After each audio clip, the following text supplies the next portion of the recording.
Hola a tots, què tal esteu?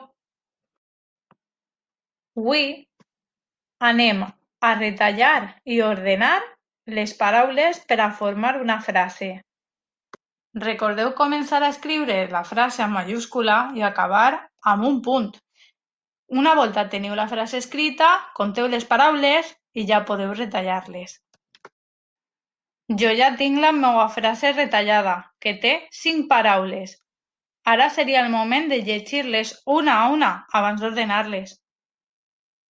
Ara anem a ordenar la frase. Recordeu que, com hem dit abans, la primera paraula sempre començarà per majúscula. Deixem un espai per a les següents paraules i fiquem la última, que serà la que tinga el punt.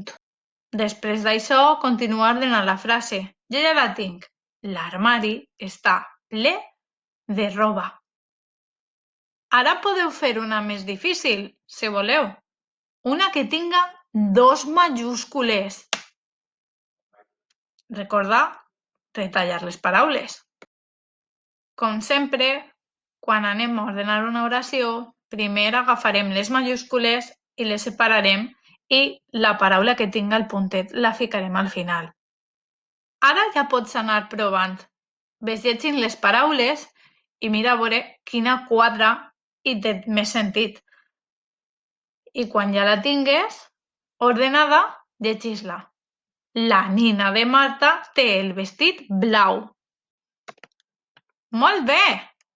I això és tot per avui. Ara ja podeu començar a retallar les vostres frases i a ordenar-les. Adeu!